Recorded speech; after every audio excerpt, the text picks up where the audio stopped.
on such a fantastic documentary. Oh, thank you. Now, this is such a fascinating documentary. I was wondering if you could start off by telling our listeners a little bit about the documentary and what they can expect to see when they sit down and actually watch the documentary. Well, the documentary is called The Witch of King's Cross, and it's a feature-length documentary about the notorious artist Rosaline Norton, who scandalised 1950s Australia with her occult art and kinky sex life. Okay, so tell us a little bit about how you discovered Rosaline, because I understand it came from when you were doing research for your last documentary. Yeah, that's right. So I made a documentary some years back called Recipe for Murder. That was for the ABC, and it was about women who poisoned their husbands with rat poison in Sydney in the 1950s.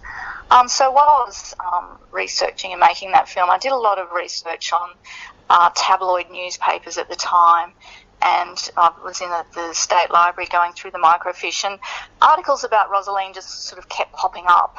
And I thought, oh, gee, that's interesting, and sort of started a little folder and put it away for a while, and I just kind of kept coming back to it. And then I sort of made a decision to go for it and try and make a feature documentary about her. Yeah, and what kind of articles were they about her? Were they the kind of articles that we would see, say, in the confidential part of a tabloid newspaper these days, or was it allegations that she was more dangerous than that? Yeah, they were very sort of scandalous, sort of a witch tells her own story, the inside story of the witch, and there was a lot of articles actually in the Australasian Post. But then there was, in the tabloids, what initially drew it to me, I think it was the Daily Telegraph, there was about the obscenity cases and court cases about her being arrested and charged with obscenity. Yeah. Were most of the cases in the newspapers. Yeah, and she also had a very high-profile lover as well. Would you be able to tell us a little bit about that and how that made it into the papers as well? Well, that...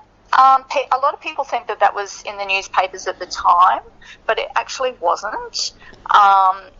So she was involved with Eugene Goosens, who he had his own newspaper scandal. He was caught bringing pornography into Australia, and the journalists had been tipped off by members of the Vice Squad, and there was kind of a welcoming committee at the airport ready to search his briefcase. A lot of people think that at the time that their relationship was published in the papers, but it wasn't known until many, many years later.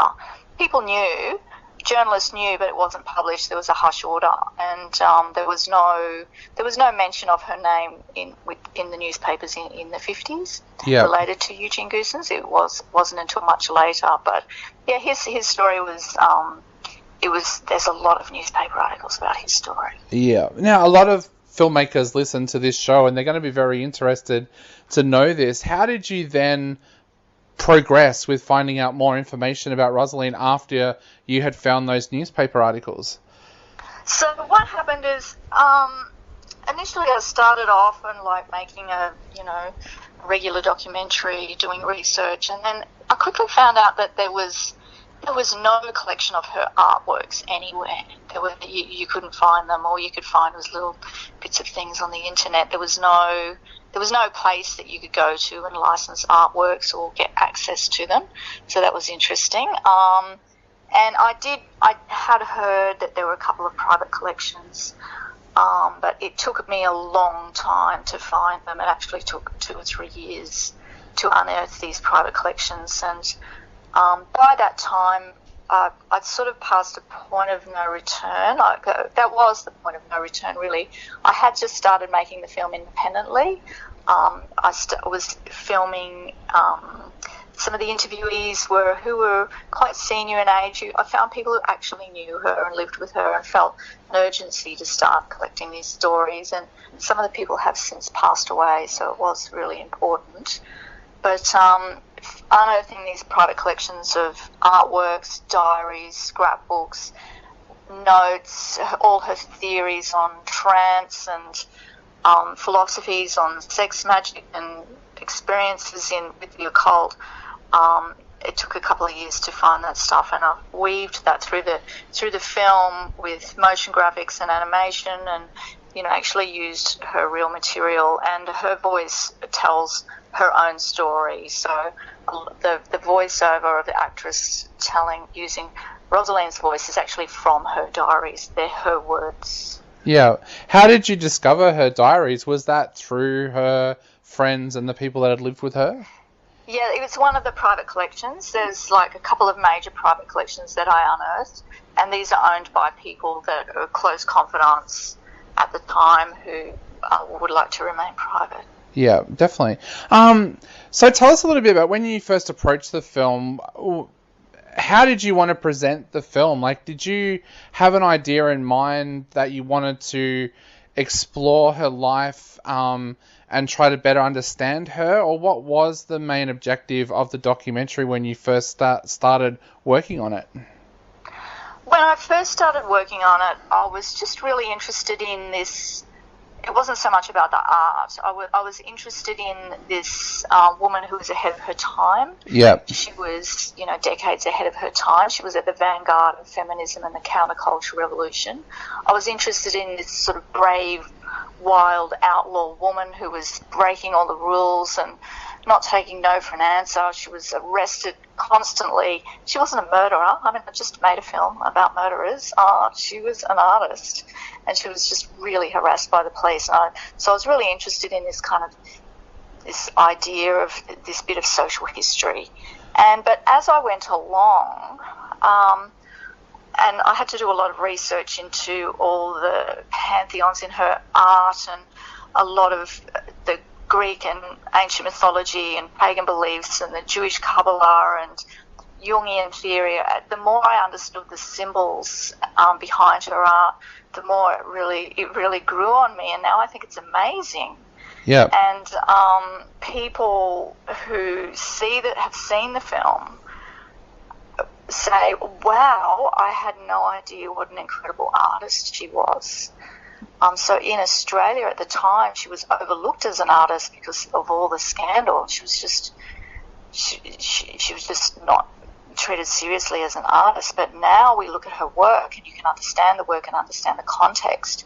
You can look at the work with fresh eyes and really appreciate her ability and what she was doing at the time. It was groundbreaking, and she's really a unique character in mid-20th century women's artists, not just in Australia but internationally. Definitely. What was the one bit of information you discovered about her when you were doing your research that really surprised you or really impressed you? Was there one bit of information that kind of did that for you?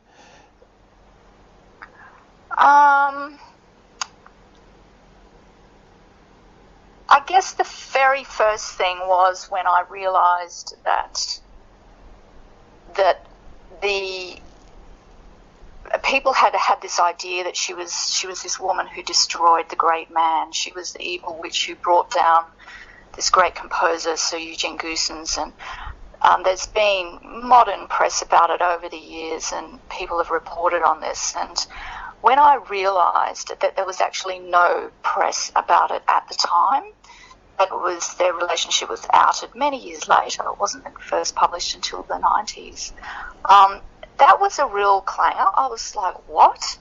This is incredible. So that's the idea of mythology. That this myth had been created, that it was her who destroyed this great man, and then I realised that, well, no, she didn't. Yeah. And it wasn't even published at the time. So when something like that happens, it makes you question everything. Yeah. I was going to ask that. How much of what was alleged in those days ended up being mythology and how much ended up being true? Because we've seen a lot of great people taken down over the years by gossip in magazines and gossip in newspapers. How much of it was mythology and how much of it was actually true about her life? Well, I can't give you like a figure, but there was an incredible amount of mythology. And that at a point, she actually did turn it on its head and embrace the mythology. and she said, well, you're going to call me a witch and call me all those things. Well, yes, I am. And then she'd like pose in a pointy hat and things like that and tell her own stories. And she actually turned it around and took control of the stories and wrote them herself. Yeah. And even the stories that she writes herself for the Australasian Post, for example, who knows what's true, really? Yeah. It's fascinating. It's an absolutely fascinating story. And it's important to remember, too, that, I mean, these were the early days of this sort of tabloid scandal. You know, there wasn't a lot of precedent. So if people might look at it now and go, well, what was she thinking? You know, what was she thinking having these newspaper stories and things? You know, people aren't as media savvy then as they are now. People now are very media savvy, and they know that whatever they say could be sort of twisted or, you know, projected in a certain way. People didn't know back then. Yeah. And style-wise, this documentary is so fascinating and so creative with what you've done. Where did the idea come about to use things like dance, and how did that change the process of putting the documentary together for you? Well, I actually had incredible budgetary constraints because the film, I didn't get any traditional film finance. We got knocked back by broadcasters here, and if you don't have a broadcast deal for a documentary, it's pretty hard. So it was all self-funded in an independent film. So I had these budgetary constraints, which sometimes force you to be more creative, and it's also quite freeing because there's no, you know, finances and bureaucrats telling you what to do and how, no, that's too weird or that's too risky. So I just really went for it. I just thought, oh, well, if I've got to pay for it myself and do everything myself, I'll do whatever I want. So, you know, nobody can tell me what I can and can't do. So that was quite fun. And I came up with this idea of presenting her life as performance art. I mean, that's kind of the theme that runs through the whole film, is like, you know, what is performance and what is the personal self, and then the public persona, and the idea of mythology, and the idea of that she had this public persona, which is an artwork within itself. And her journeys into trance, where she'd go into a trance and meet these gods and goddesses and have these real experiences. And she said that, like, what she painted was these real experiences that she had on the astral plane. So I cast dancers as Pan, Lilith, and Lucifer, and, you know, there's performances with her on this kind of mythical bohemian stage, and they're quite erotic because she was you know, always told that it was obscene, whereas to today's audiences, we look at the artwork and go, yeah, it's pretty tame. Yeah. But so I had this feeling that I really wanted it to be erotic, and I wanted it to be an experience for the audience where there's big music and big sound and these amazing, beautiful, writhing, sexy bodies, and it's all a bit sort of surreal and different. So that's what we did. Awesome. Well, Sonia, thank you so much for chatting to us today. It's been an absolute pleasure. The documentary looks absolutely amazing, and I was wondering, to finish off, is there anything you would like to say to our listeners out there before they sit down to watch The Witch of King's Cross? I'd just like to say, like, go along with an open mind and, you know, feel free and released, and, you know, not have expectations of how a documentary should be. Really, I think a documentary can be anything, and there are no rules. And the film's available worldwide on Amazon, iTunes, Google Play, and Vimeo on February the 9th, and in selected cinemas in Sydney and Brisbane from February the 11th. Awesome. Well, again, Sonia, thank you so much for joining us today. It's been an absolute pleasure. I know a lot of our listeners out there are definitely going to want to check out this documentary, so thank you. Thanks so much for having me.